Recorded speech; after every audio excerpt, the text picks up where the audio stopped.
Hello and welcome to another episode of India नमस्कार और and India and Global global Left. Left के एक और If you're एपिसोड new में to this आपका show, स्वागत है। please hit that अगर आप इस शो में नए subscribe हैं तो कृपया button subscribe button because it's दबाएं। a big help साथ to ही me. आप यूट्यूब मेंबर YouTube बनने, member, पैट्रियन पर जुड़ने Patreon या and विवरण just बॉक्स में follow दिए गए that. लिंक You के can माध्यम get the से link थोड़ी in the सी राशि दान description करने पर भी विचार कर box. सकते हैं। अब Without बिना किसी further देरी के ado, मैं please आज welcome रात के our हमारे अतिथि guest मोइन रब्बानी tonight, का Moin स्वागत करना Rabbani. चाहूँगा। मोइन पश्चिम Moin एशिया के is the विश्लेषक हैं West जो अरब इजराइल Asia संघर्ष और analyst फिलिस्तीनी मामलों में specializing in विशेषज्ञता the रखते हैं। Arab-Israel मोइन, conflict India and and global left में Palestine आपका दोबारा affairs. स्वागत है। Moin, welcome back to India and Global Left. Karin Gispe Vreidnade. Nu accept the first minor give act account. I wanted to focus मैं युद्ध on पर the ध्यान war. केंद्रित करना Maybe, चाहता था। if we could शायद हम start आपसे ये by पूछकर asking शुरू कर you, सकते हैं, पिछले एक how महीने you में आप describe इस युद्ध का the वर्णन war, कैसे करेंगे? in the last 1 month? Well, that's a very broad question. My खैर, impression ये एक is बहुत that व्यापक प्रश्न the है। United States मेरा मानना है कि संयुक्त राज्य अमेरिका और इजराइल ने ये युद्ध इस उम्मीद के साथ शुरू किया था कि ये बहुत जल्दी और निर्णायक रूप से समाप्त हो जाएगा। हालांकि इस पर एक प्रश्न चिन्ह है। ये काफी स्पष्ट है कि निर्णय लेने वाला व्यक्ति इस मामले में अमेरिकी राष्ट्रपति डोनाल्ड ट्रंप, जिन्हें एक खोखले, पूरी तरह से अज्ञानी व्यक्ति के रूप में जाना जाता है और जो लंबे और महंगे सैन्य उलझावों से परहेज करने के लिए भी प्रसिद्ध हैं, को ये तस्वीर दिखाई गई थी कि अगर वे उनके सामने रखी गई युद्ध योजना को मंजूरी दे दें तो कुछ ही दिनों में निर्णायक परिणाम हासिल हो जाएगा।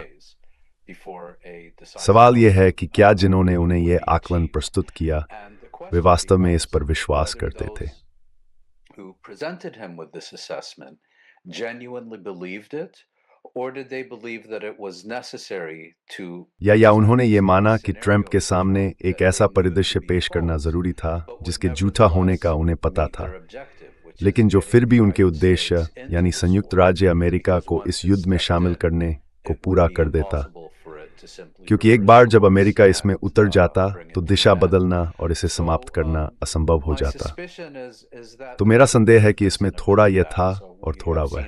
हमने उदाहरण के लिए ऐसी खबरें देखी हैं कि इजराइल की विदेशी खुफिया एजेंसी मोसाद के प्रमुख को सचमुच ये विश्वास था कि अगर आप कुछ सबसे वरिष्ठ ईरानी नेताओं को मार दें तो एक जनविद्रोह होगा और पूरी कहानी वहीं खत्म हो जाएगी।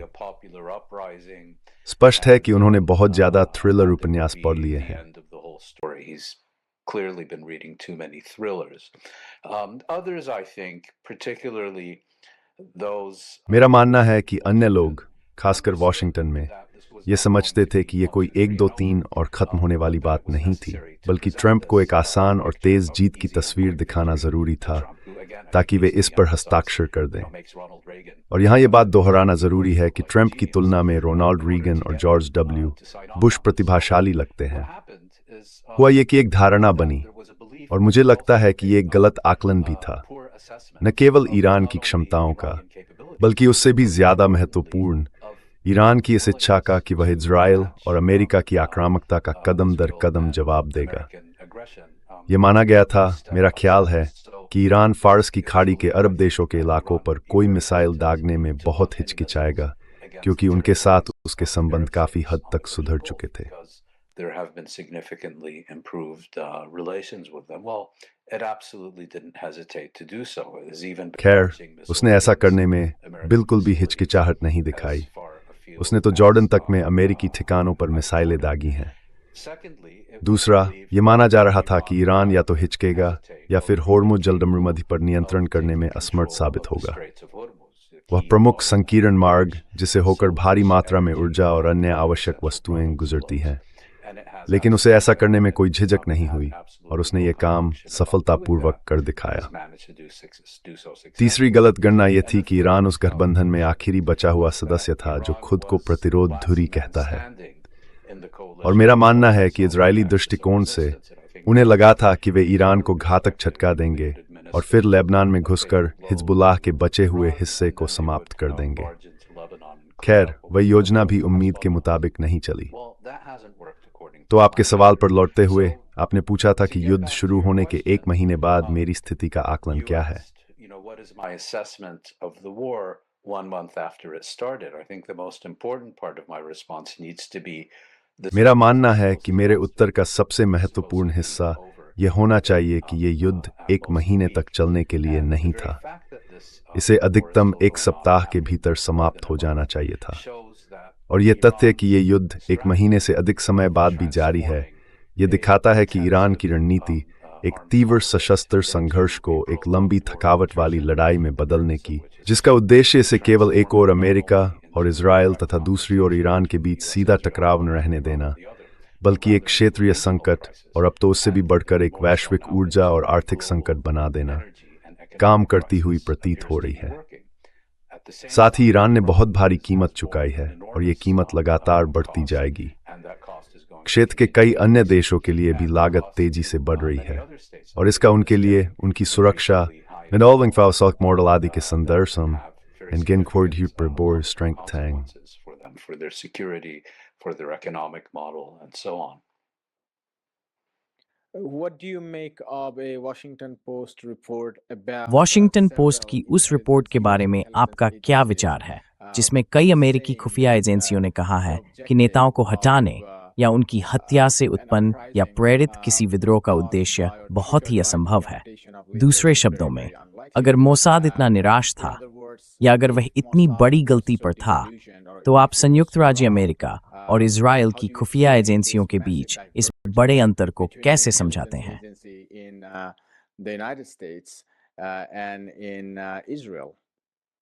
Well, I don't think you need to be an intelligence professional. देखिए, मेरा नहीं मानना कि इस बात को समझने के लिए आपको कोई खुफिया विशेषज्ञ होना जरूरी है कि जब आप एक बिखरे हुए और मूल रूप से बिना नेतृत्व वाले विपक्ष से निपट रहे हों, जिसका बड़ा हिस्सा निर्वासन में है और जिसे इस साल जनवरी में ईरान में प्रदर्शनों के खिलाफ बड़े पैमाने पर और क्रूर दमन से बुरी तरह झटका लगा था।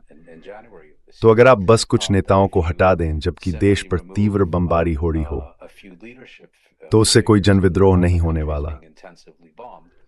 आप जानते हैं, कुछ परिस्थितियों की कल्पना की जा सकती है जहां ऐसा कदम उदाहरण के लिए किसी तख्तापलट या कुछ और में बदल सकता था, लेकिन यह सोचना कि विदेशी आक्रमण की स्थिति में कोई जनविद्रोह खड़ा हो जाएगा, ये बात टिकती नहीं है।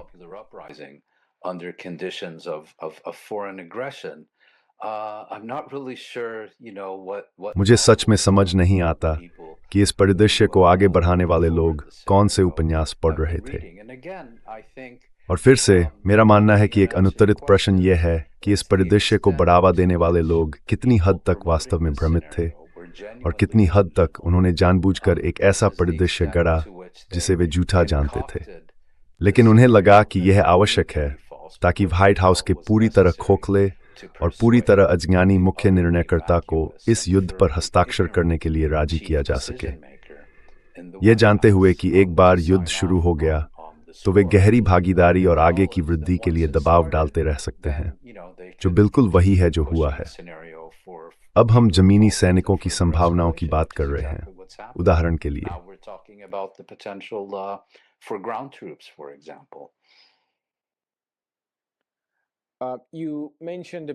आपने कहा था कि ये युद्ध केवल कुछ हफ्तों तक चलने वाला था और अब हम पहले ही दूसरे महीने में पहुंच गए हैं। अमेरिकी युद्ध सचिव मार्को रूबियो ने अभी एक साक्षात्कार दिया है। विदेश मंत्री, माफ कीजिए, पीट हेक्सेट, हाँ। मुझे इस लफ्ज़ों कि ईरानी लोग इससे काफी खुश हैं। Yes, of course. हाँ, बिल्कुल। विदेश मंत्री मार्को रूबियो ने अभी अल जजीरा को एक साक्षात्कार दिया और उन्होंने कहा कि हम फिर से इस युद्ध को समाप्त करने से केवल कुछ हफ्ते दूर हैं। उन्होंने समाप्त करने शब्द का इस्तेमाल नहीं किया, लेकिन उन्होंने कहा कि अमेरिका के उद्देश्य ईरान की हथियार बनाने की औद्योगिक क्षमता को नष्ट करना और उसकी मिसाइलों को कमजोर करना कुछ हफ्तों में पूरे हो जाएंगे। मैं जानना चाहता हूं कि आप इस बयान को कैसे देखते हैं। क्या ये युद्ध से बाहर निकलने का संकेत है या ये केवल एक छलावा है जो इस युद्ध को और लंबे समय तक जारी रखने की बड़ी तैयारी को छिपा रहा है?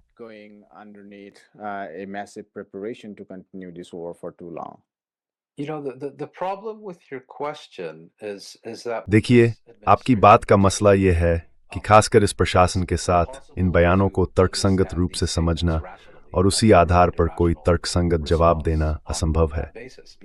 क्योंकि देखिए, रूबियो ने अभी अभी वह बयान दिया है जिसके बारे में आपने मुझसे पूछा। कुछ घंटों में हेगसेथ कुछ ऐसा कहेंगे जो उससे बिल्कुल विपरीत होगा, और फिर डोनाल्ड ट्रंप आधी रात से पहले 3 या 4 बातें कह देंगे जो आपस में ही पूरी तरह विरोधाभासी होंगी। इस आधार पर आपके सवाल का सटीक जवाब देना वास्तव में असंभव है। मेरा मतलब है, सामान्य परिस्थितियों में अगर आप समझदार राताओं से निपट रहे होते, ऐसे लोग जो किसी स्तर पर वास्तविकता से जुड़े होते, तो मैं कहता कि शायद यह किसी रास्ते से निकलने की इच्छा जैसी बात लगती है। Sounds like a wish for an off-ramp, and it sounds like the US is beginning to ऐसा लगता है कि अमेरिका ईरान के खिलाफ अपने युद्ध के लिए स्पष्ट उद्देश्यों को परिभाषित करना शुरू कर रहा है। लेकिन ऐसा नहीं है, क्योंकि हमने इतने अलग-अलग उद्देश्यों के बारे में सुना है। शासन परिवर्तन से लेकर ट्रंप के ये कहने तक कि शासन परिवर्तन पहले ही हो चुका है, होर्मुज़ जलदस्यु को फिर से खोलने तक, जो कि इस युद्ध के शुरू होने से पहले ही खुला था, और न केवल ईरान के परमाणु कार्यक्रम को समाप्त करने, बल्कि उसके क्षेत्र से सभी संवर्धित यूरेनियम को हटाने तक। आप जानते हैं, ये लोग हर दिशा में बिखरे हुए हैं। इसलिए यह असंभव है कि किसी एक अधिकारी द्वारा किसी एक साक्षात्कार में कही गई बात के आधार पर अमेरिकी नीति का आकलन किया जा सके, क्योंकि अगर किसी पूरी तरह से गारंटी दी जा सकती है, तो वो ये है कि आधी रात से पहले कम से कम आधा दर्जन खंडित किया जाएगा।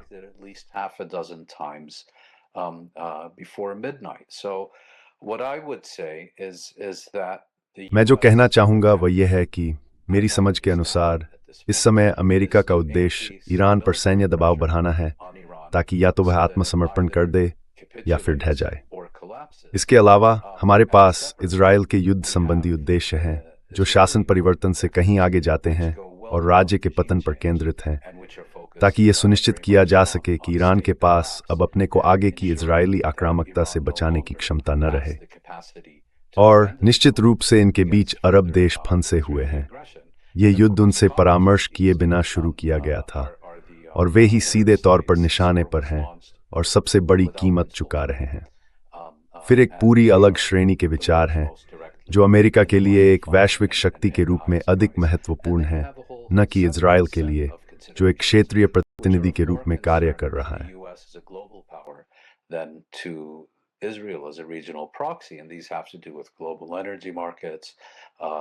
और ये सब वैश्विक ऊर्जा बाजारों, वैश्विक अर्थव्यवस्था आदि से जुड़ा हुआ है। अब सवाल ये बनता है, ईरान इस थकावट भरे युद्ध को कितने समय तक झेल सकता है और उसे इस तरह लंबा खींच सकता है कि अमेरिका यह निष्कर्ष निकाले कि वह अब इसे जारी रखने का खर्च नहीं उठा सकता। इसके विपरीत ट्रंप को अब फिर से एक और जादुई समाधान बेचा जा रहा है, जैसे कि अगर आप बस इस द्वीप या ईरानी तट पर उस नौसैनिक अड्डे पर कब्जा कर लें, तो ईरानी ढह जाएंगे या आत्मसमर्पण कर देंगे या कुछ और। तो आप जानते हैं, मुझे खेद है कि मैं बहुत सटीक नहीं हो पा रहा हूं, लेकिन हम एक मूल रूप से अवस्थित आत्मविरोधी नेतृत्व से निपट रहे हैं, जो खुद नहीं जानता कि वो क्या कर रहा है या क्या हासिल करना चाहता है। What it is doing and what it wants to achieve. There's a stories Americans love to tell. तुम जानते हो, कुछ कहानियां हैं जो अमेरिकी अपने बारे में सुनाना बहुत पसंद करते हैं, जैसे कि कांग्रेस धरती की सबसे महान विचार विमर्श करने वाली संस्था है। शायद वे इसे यही कहते हैं, लेकिन ये तो इस मुद्दे पर चर्चा तक नहीं कर रही। भूमिका निभाने की तो बात ही छोड़ो, जांच और संतुलन जैसी सारी बातें बस बकवास हैं। असल में हम यहाँ एक पागल राजा, एक पागल सम्राट से निपट रहे हैं, जो हाँ में हाँ मिलाने वालों से घिरा हुआ है और जिसे बहुत आसानी से प्रभावित किया जा सकता है। तो कल क्या होगा या आज शाम को ही क्या होगा, ये पूरी तरह अनिश्चित है।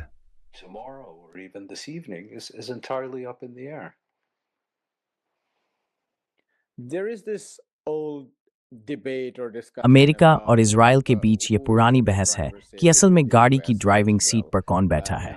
दूसरे शब्दों में, फैसले कौन लेता है।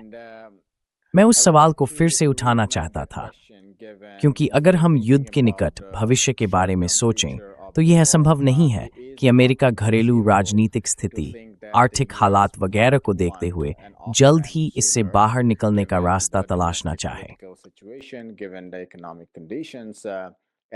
Romans, Absolutely. And one can Odd. also Windfall, memidoord niet de waling en niet toe getel, of Australia authorities, ja jazzaboy koi is het karni chahe. fight until the last Israelis, or however one can define it. आखिरी अमेरिकी तक लो जैसे कि मैं सोच ये ताऊ तिम्बर billion हाँ Yeah. Then the question becomes. फिर सवाल ये बनता है कि अगर हम सोच रहे हैं कि क्या युद्ध का निकट भविष्य में अंत होगा, तो नियंत्रण किसके हाथ में है? आपके अनुसार फैसले कौन ले रहा है? Who is calling the shot?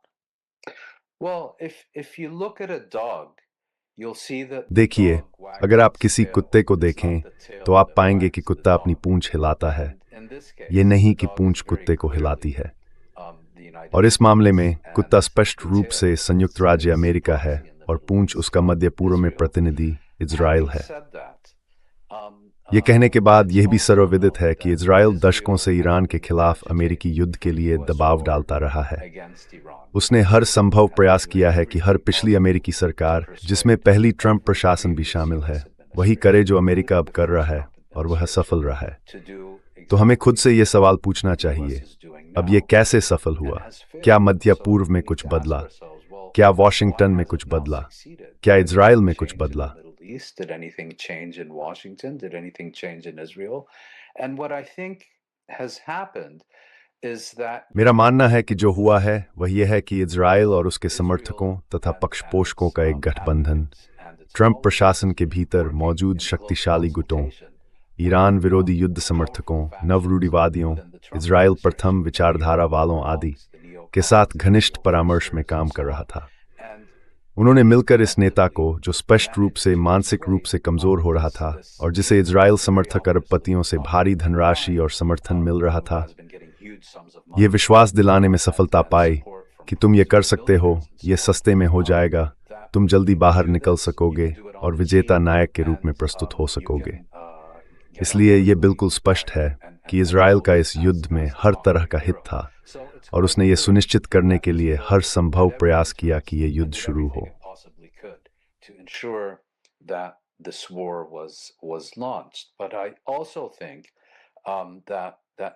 लेकिन मेरा यह भी मानना है कि इज़राइल और उसके समर्थकों के प्रयास अपने आप में सफल होने के लिए पर्याप्त नहीं थे। अंततः उन्हें ट्रंप प्रशासन के भीतर शक्तिशाली ताकतों के घनिष्ठ सहयोग की भी आवश्यकता थी, जिनमें से कुछ स्वाभाविक रूप से इज़राइल से जुड़े थे। लेकिन अन्य ने इस दिशा में इसलिए दबाव डाला क्योंकि उनका मानना था कि ये मुख्य रूप से इज़राइली नहीं बल्कि अमेरिकी हितों की सेवा करता है। और मैं एक अंतिम टिप्पणी करना चाहूँगा। मुझे लगता है कि इस स्थिति में असली खतरा ये नहीं है कि लोग जानबूझकर किसी विदेशी राज्य के हितों को अपने ही देश की राष्ट्रीय सुरक्षा के हितों से ऊपर रख रहे हैं।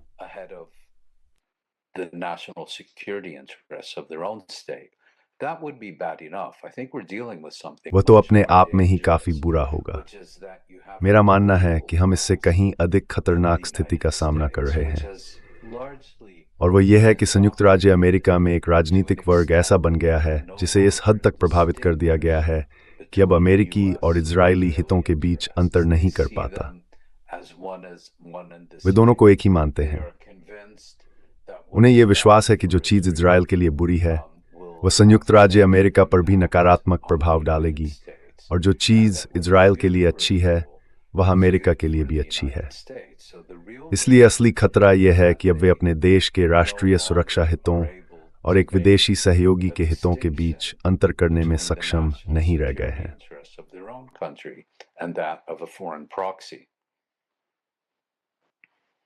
Ms. Estray है कि आप अब डेबनी श्री केन्यूनोर, क्या ये फिर नया विकास है?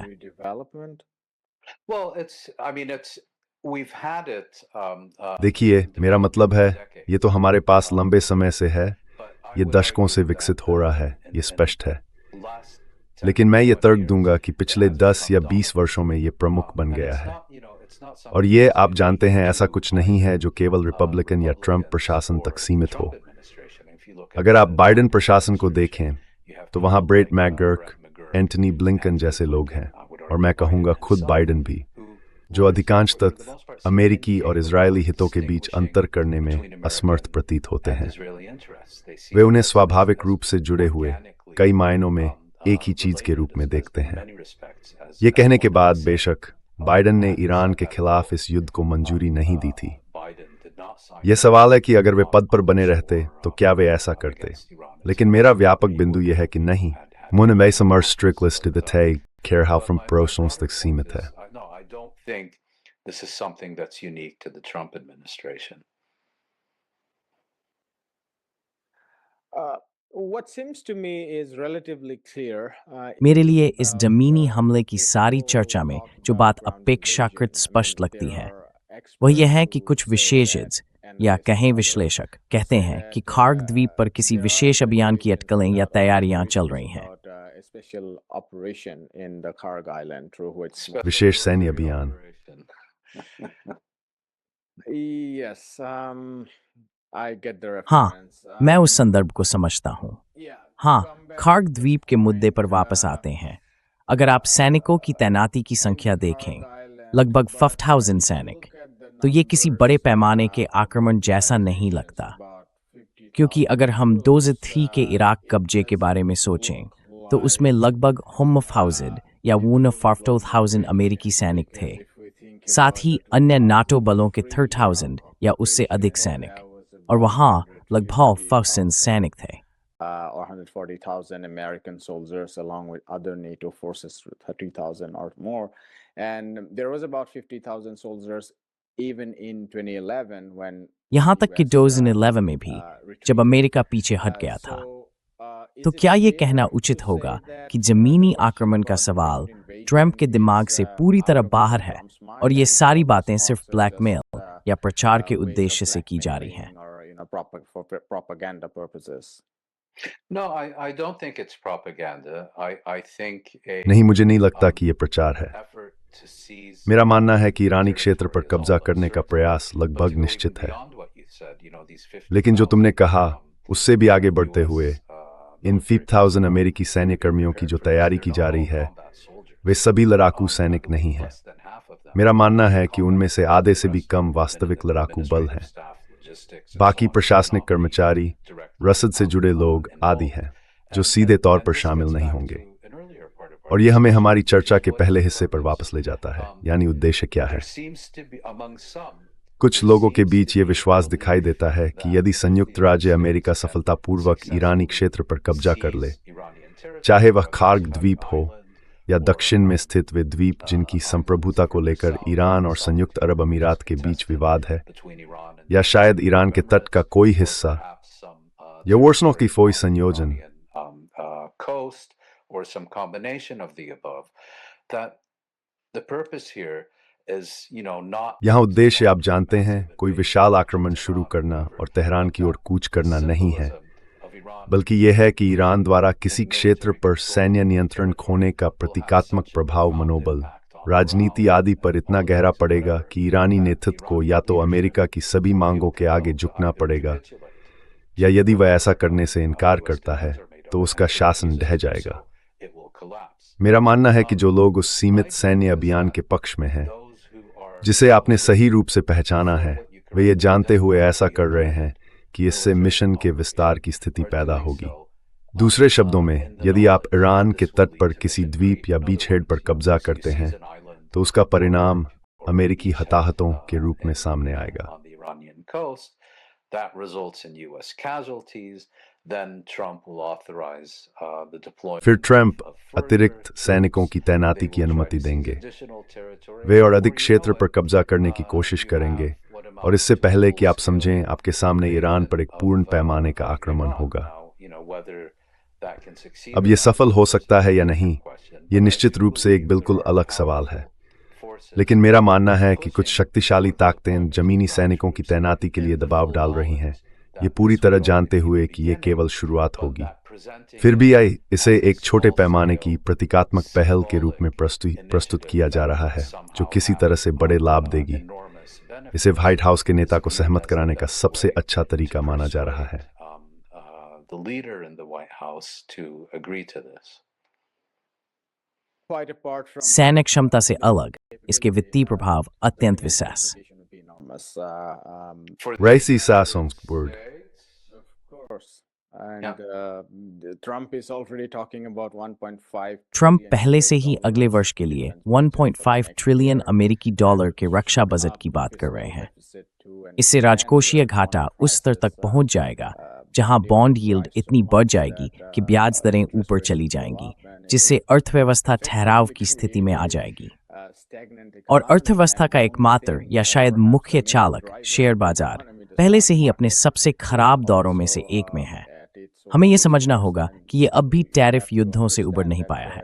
तो इन सभी परिस्थितियों को देखते हुए इसे बहुत लंबे समय तक बनाए रखना लगभग असंभव होगा। Nearly impossible to do that for a very long time. I wanted to discuss a little bit about Israel itself. मैं इजराइल के बारे में थोड़ा बात करना चाहता था क्योंकि वहाँ बहुत सेंसरशिप है और ये समझना मुश्किल है कि वास्तव में क्या हो रहा है। हम बेशक हाइफा में तेल रिफाइनरियों पर मिसाइल हमलों की रिपोर्टें पढ़ रहे हैं, चाहे वे ईरानी हों, इजरायली हों या लेबनानी, हमें नहीं पता। साथ ही आईडीएफ प्रमुख का कहना है कि सेना में कर्मियों की कमी के कारण इजराइल खुद पर ही ढह सकता है। आप इन सब बातों के बारे में क्या सोचते हैं? और क्या आप हमें ये भी बता सकते हैं कि युद्ध का इजराइल पर क्या प्रभाव पड़ा है? And if you could tell us a little bit about the impact of the war on Israel. Well, as you mentioned, there's जैसा कि आपने उल्लेख किया, इजरायली क्षेत्र पर इन विभिन्न मिसाइल हमलों के प्रभाव के बारे में बहुत कड़ी सेंसरशिप है। सभी संकेतों के अनुसार और उन विश्लेषकों के मुताबिक जो ईरान को मुझसे कहीं बेहतर जानते और समझते हैं, ईरान जिस युद्ध की तैयारी कर रहा था और दशकों से कर रहा है, वह इजराइल की तुलना में अमेरिका के हमले के लिए अधिक था। इसलिए ऐसा प्रतीत होता है कि अब तक ईरान का ध्यान इजराइल की स्थिति की तुलना में अमेरिका को कमजोर करने पर अधिक केंद्रित है, जो कि तार्किक भी है जब आप इस पर विचार करते हैं। एक बार जब आपके पास अमेरिकियों का ध्यान हो तो इजरायली सहयोगी अपने आप पीछे पीछे चलेंगे। मेरा मतलब है, ये काफी स्पष्ट है कि अगर आप वर्तमान में चल रही सारी कूटनीतिक गतिविधियों को देखें, जैसे हाल ही में हुई वह बैठक जिसमें मेरा ख्याल है कि मिस्र, तुर्की, पाकिस्तान और एक अन्य देश शामिल थे जिसका नाम मुझे याद नहीं आ रहा, और इन अन्य पहलों को देखें तो कोई भी इजरायलियों से बात करने की कोशिश नहीं कर रहा, क्योंकि वे समझते हैं कि इजरायलियों से बात करने की जरूरत नहीं है, क्योंकि जब कभी मिस्र से बात होती थी। I think it was Egypt. मिस्र, माफ किया हूँ, Once you have the Americans, जब आपके पास अमेरिकियों का समर्थन होता है तो आपके पास इजरायलियों का भी समर्थन होता है, इसलिए इजरायलियों से अलग से बातचीत करने की जरूरत नहीं होती। लेकिन आपके सवाल पर वापस आते हुए, हालांकि ये सच है कि ईरानियों ने इजराइल की तुलना में अमेरिकी संपत्तियों और फारस की खाड़ी क्षेत्र पर कहीं अधिक ध्यान केंद्रित किया है। जब आप ये देखते हैं कि हमें इजराइल के बाहर ईरानी हमलों के बारे में क्या पता है, तो मुझे ये थोड़ा विडंबनास्पद लगता है कि ईरान फारस की खाड़ी में बहुत सफल और बेहद सटीक हमले करने में सक्षम रहा है। Throughout the Persian Gulf, but somehow in Israel, लेकिन किसी तरह इजराइल में ये केवल कभी-कभी एक इंटरसेप्टर मिसाइल के छर्रों से सीमित नुकसान पहुंचाने में ही सफल हो रहा है। मेरा मतलब है, मुझे तो ये साफ तौर पर प्रचार जैसा लगता है, और मुझे यकीन है कि इजराइल को हुआ असली नुकसान अब तक सामने आई जानकारी से कहीं ज्यादा है। कितना ज्यादा? उसकी सैन्य अवसंरचना, उसका सैन्य औद्योगिक आधार किस हद तक प्रभावित हो रहा है? ये ऐसे खुले सवाल हैं जिनका जवाब तब तक कोई नहीं दे सकता जब तक और जानकारी उपलब्ध नहीं होती। लेकिन आपके सवाल का एक और हिस्सा था जिसे शायद मैंने नजरअंदाज कर दिया।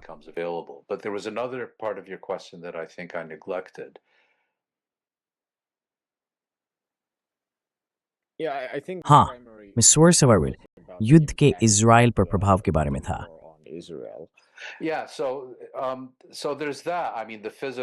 हाँ, तो ये बात हुई। अगर आप चाहें तो इसे भौतिक प्रभाव कह सकते हैं। और फिर आर्थिक और मनोबल पर पड़ने वाला प्रभाव भी है। मेरा मानना है कि अब तक इजरायली अर्थव्यवस्था काफी हद तक भाग्यशाली रही है, हालांकि उसकी क्रेडिट रेटिंग घटाई गई है।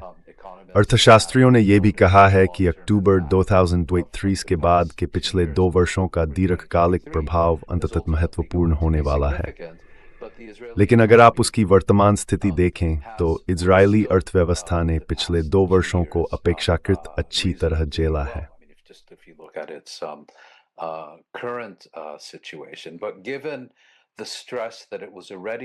लेकिन जिस तनाव में ये पहले से ही था और अब जो प्रभाव पड़ा है, सभी खोए हुए कार्य दिवस, महत्वपूर्ण बुनियादी ढांचे को हुआ नुकसान और इसी तरह की बातें, मुझे लगता है कि ये वही युद्ध हो सकता है जो इजराइल ने शुरू किया और जिसने उसकी अर्थव्यवस्था को पूरी तरह से हिला दिया। और फिर तीसरा पहलू है जो इजराइल में जन मोरेल से जुड़ा है। यहाँ मुझे लगता है कि इजरायली जनता पर भी इसका प्रभाव पड़ा है, जो कुल मिलाकर अपने देश के नवीनतम आक्रामक युद्ध का भारी समर्थन करती रही है। फिर भी एक बार फिर उन्हें तेज और निर्णायक जीत का वादा किया गया था, लेकिन अब वे ये जान रहे हैं कि ईरान के मिसाइल भंडार, जिनके बारे में उन्हें बार बार बताया गया था कि वे 90%, यहाँ तक कि 200% तक नष्ट कर दिए गए हैं, वास्तव में उससे कहीं कम है।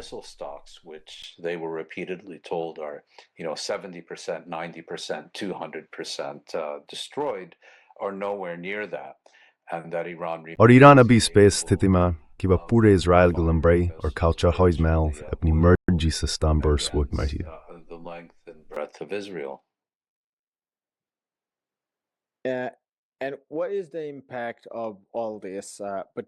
और इन सब का क्या प्रभाव है, खासकर जब इजराइल को यमन, दक्षिण लेबनान और ईरान के साथ 3 मोर्चों पर बाहरी युद्ध लड़ना पड़ रहा है। उस बाहरी मोर्चे का कब्जे पर खुद क्या असर पड़ता है, या दूसरे शब्दों में कहें तो इन सब का फिलिस्तीनी स्वतंत्रता संघर्ष पर क्या प्रभाव पड़ता है?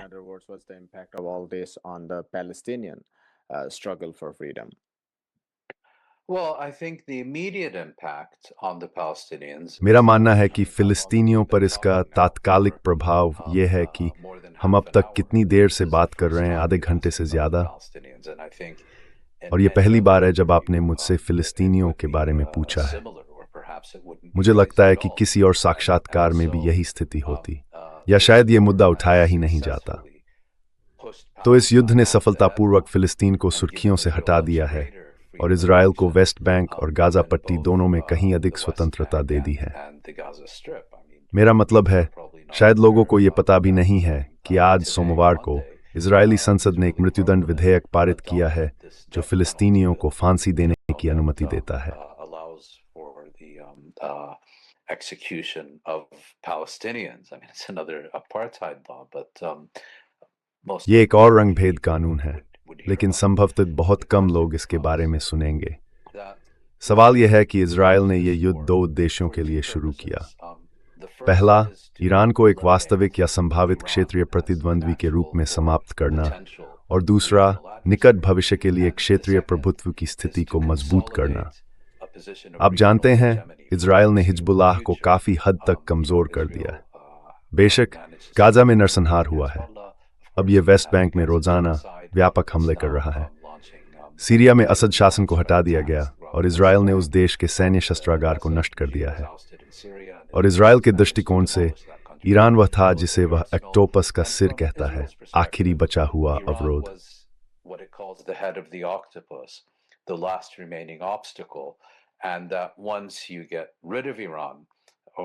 और जब आप ईरान या इस्लामी गणराज्य के ईरानी नेतृत्व से छुटकारा पा लेते हैं, तो इजराइल पूरे मध्य पूर्व पर एक पीढ़ी तक अपना प्रभुत्व मजबूत कर सकता है। और नेता पहले से ही तुर्की से निपटने की बात कर रहे हैं। मेरा मतलब है, तुर्की जो नाटो का सदस्य है और मीठी सवरी के दशक से उस पर कोई प्रतिबंध नहीं लगा है, ईरान आदि के विपरीत। समस्या यह है कि इजराइल एक छोटा राज्य है, ये भौगोलिक रूप से असुरक्षित है, इसके पास सीमित संसाधन आधार है और सीमित जनसांख्यिकीय आधार भी है। मेरा मतलब है, हम अभी इसके चीफ ऑफ स्टाफ की उन चेतावनियों के बारे में बात कर रहे थे कि सेना अब पिछले 2 वर्षों की तरह लामबंदी की गति बनाए नहीं रख सकती, और अगर ऐसा करती है तो उसके ढहने का खतरा है। destabilization of the past 2 years, and that if it does so, it risks collapse.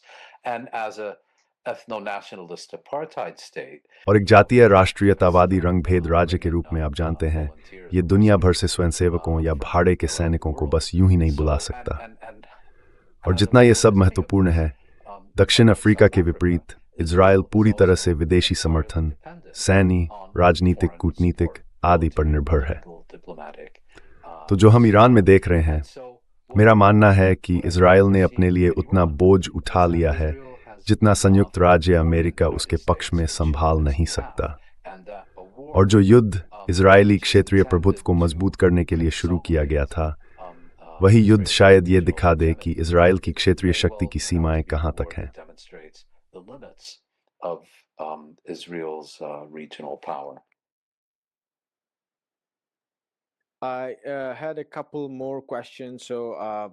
मेरे पास कुछ और प्रश्न थे। आप संक्षेप में उत्तर दे सकते हैं ताकि आपका समय बचे। मेरे पास समय है, लेकिन एक प्रश्न खाड़ी अरब देशों पर है, जिसके बारे में हमने पहले उस नरसंहार के संदर्भ में चर्चा की थी, जिन साक्षात्कारों में मैंने आपसे बात की थी। और दूसरा प्रश्न यूरोप पर है। तो शायद बहुत संक्षेप में खाड़ी अरब देशों पर। आपने उल्लेख किया था कि ये युद्ध उनकी सहमति के बिना शुरू किया गया। क्या ये युद्ध उन्हें उस समझौते पर पुनर्विचार करने के लिए प्रेरित करेगा जो उन्होंने संयुक्त राज्य अमेरिका के साथ किया था? मूल रूप से सुरक्षा खरीदने के लिए एक आश्रित राज्य बनना, पेट्रोडोर प्रणाली के इर्द गिर्द अर्थव्यवस्था बनाना, अमेरिकी संपत्तियों में निवेश करना और इसी तरह। क्या अब ये सब पुनर्विचार के दायरे में आएगा जब उन्हें एहसास हुआ है कि अमेरिकियों की मेजबानी करने से वे हमलों के प्रति अधिक संवेदनशील हो गए हैं और ये कि अमेरिकी उनकी रक्षा करने में असमर्थ हैं?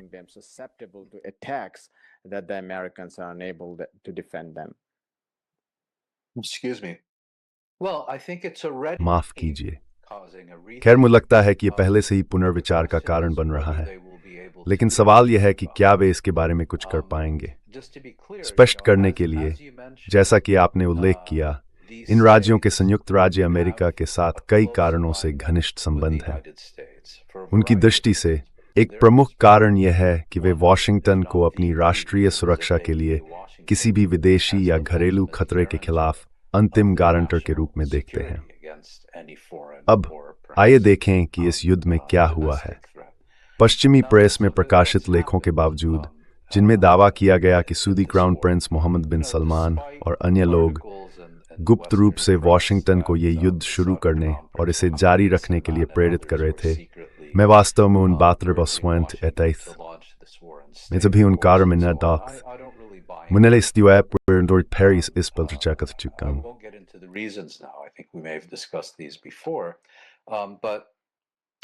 इन राज्यों को पूरी तरह समझ था कि युद्ध की स्थिति में वे सीधे हमले की रेखा में होंगे और संयुक्त राज्य अमेरिका तथा इजराइल या तो उनकी रक्षा करने में असमर्थ होंगे या ऐसा करने के इच्छुक नहीं होंगे।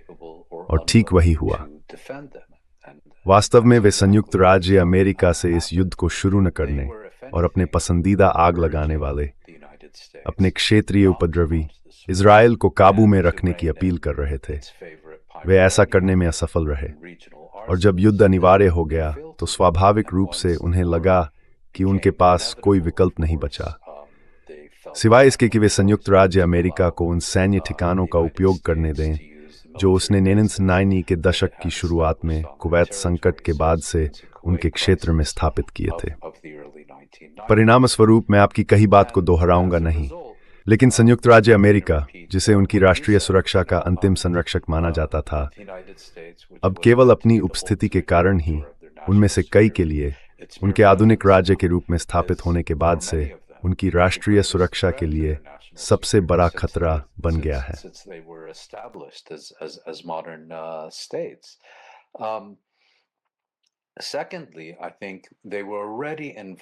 दूसरी बात, मेरा मानना है कि वे पहले से ही कुछ वर्षों से रणनीतिक विविधीकरण की प्रक्रिया में शामिल थे और कई मायनों में उन कारणों से जो आज हम जिन मुद्दों पर चर्चा कर रहे हैं उनसे असंबंधित हैं। लेकिन आप जानते हैं, सवाल ये बनता है कि आगे बढ़ते हुए क्या वे अब भी अपने क्षेत्र में इन अमेरिकी ठिकानों को सहन करेंगे, जबकि सबसे पहले इन ठिकानों का उपयोग उन युद्धों को शुरू करने के लिए किया जाता है जिन्हें वे अपने युद्ध नहीं मानते। ऐसे युद्ध जो उनसे परामर्श किए बिना, उनकी स्वीकृति के बिना और उनके दृष्टिकोण से इज़राइल के पक्ष में शुरू किए गए, जिन्होंने उनके लिए एक विशाल राष्ट्रीय सुरक्षा संकट पैदा कर दिया। This enormous national security crisis for them, and then they also see that the US is और फिर वे ये भी देखते हैं कि अमेरिका ईरानी हमलों से इज़राइल की रक्षा करने के लिए किसी भी हद तक जा रहा है, लेकिन मूल रूप से उन्हें छोड़ दिया गया है। तो क्या वे इस रास्ते पर चलते रहेंगे? क्या वे अब भी हथियारों और एंटी मिसाइल रक्षा प्रणालियों आदि में दर्जनों अरब डॉलर निवेश करने के लिए तैयार रहेंगे, जो ज़्यादातर बेकार साबित हुई हैं? खैर, आप सोचेंगे कि इन सभी सवालों का जवाब स्पष्ट रूप से हाँ, लेकिन यह इतना आसान नहीं है, क्योंकि ये छोटे और असुरक्षित देश हैं। उनके लिए मूल रूप से केवल दो अच्छे परिणाम हो सकते हैं। पहला यह होता कि ये युद्ध कभी शुरू ही न हुआ होता, तो अब वह विकल्प एजेंडे में नहीं है।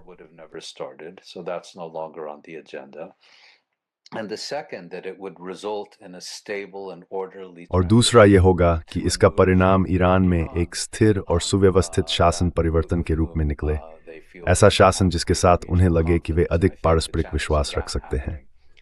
मुझे लगता है कि इसके होने की संभावना लगभग शून्य है। इसलिए वे अमेरिकियों द्वारा खुद को पूरी तरह असहाय महसूस कर रहे हैं। अमेरिकियों द्वारा इज़राइल के हित में असहाय छोड़े गए।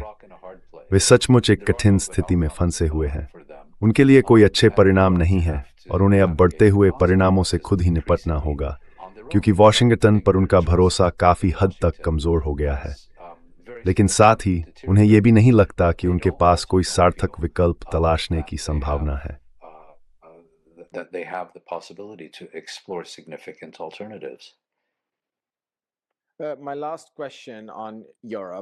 मेरा आखिरी सवाल यूरोप के बारे में है। आपने वॉशिंगटन के अधिकारियों के बारे में बात की थी, जो कई आवाज़ों में बोलते हैं और कभी 4 मिनट में तो कभी 4 दिनों में एक दूसरे का विरोध कर देते हैं। यूरोप भी कुछ इसी तरह की स्थिति में दिखाई देता है। मेरा मतलब है, एक दिन वे कहते हैं कि ईरान ने ये युद्ध शुरू किया और वे E3 स्नैपबैक प्रतिबंध लागू कर देते हैं, ये कहते हुए कि ईरान ने JCPOA का उल्लंघन किया है। मैं कुछ महीने पहले की बात कर रहा हूँ।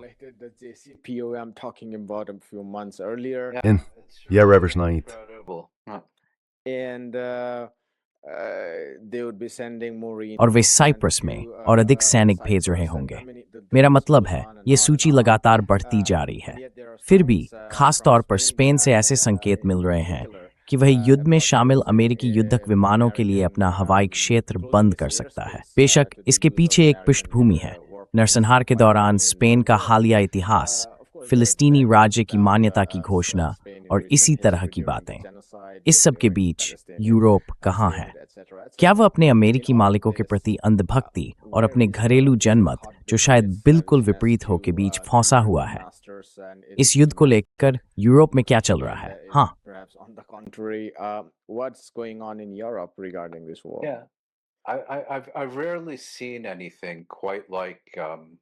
मैंने पिछले महीने यूरोपीय प्रतिक्रिया जैसी कोई चीज़ बहुत कम देखी है।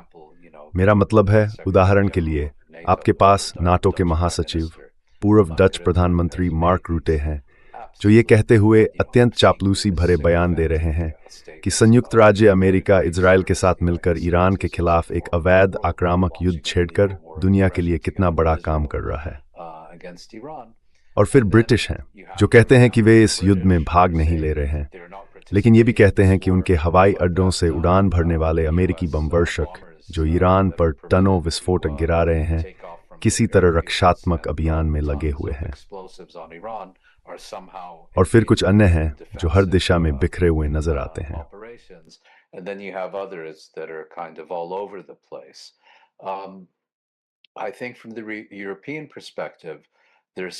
मुझे लगता है कि यूरोपीय दृष्टिकोण से वे अमेरिकियों को अपने साथ बनाए रखने की कोशिश कर रहे हैं, क्योंकि निश्चित रूप से वे यूक्रेन को लेकर और संयुक्त राज्य अमेरिका को नाटो के भीतर बनाए रखने को लेकर समान रूप से चिंतित हैं।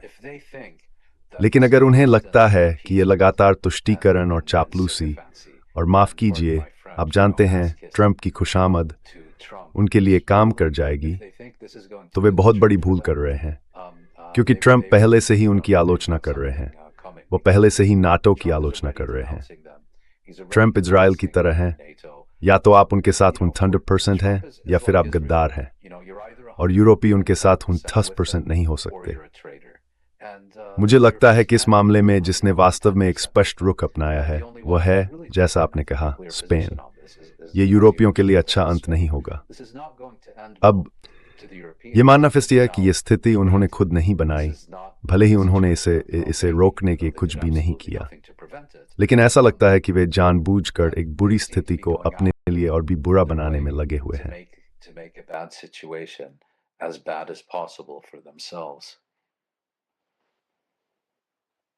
हम यहीं पर इसे समाप्त करेंगे। आपका समय देने के लिए बहुत बहुत धन्यवाद। नमस्ते, मेरा नाम आयुष्मान है। मैंने मुदियार ज्योतिष्मान के साथ मिलकर इस प्लेटफॉर्म की शुरुआत की है। पिछले 2 वर्षों में हमने वामपंथी और प्रगतिशील विचारधाराओं के लिए सामग्री तैयार करने की कोशिश की है। अब तक हमने अर्थशास्त्रियों, इतिहासकारों, राजनीतिक विश्लेषकों और कार्यकर्ताओं का साक्षात्कार किया है। अगर आपको हमारी सामग्री पसंद आई है और आप चाहते हैं कि हम वामपंथ के लिए एक अभिलेखागार तैयार करें, तो मेरे पास आपके लिए 2 अनुरोध हैं। कृपया इस उद्देश्य के लिए दान करने पर विचार करें। लिंक नीचे विवरण में दिया गया है। और अगर आप दान नहीं कर सकते तो बुरा मत मानिए। आप हमेशा हमारे वीडियो को लाइक और अपने साथियों के साथ साझा कर सकते हैं। अंत में सब्सक्राइब बटन दबाना न भूलें। Don't forget to hit the subscribe button.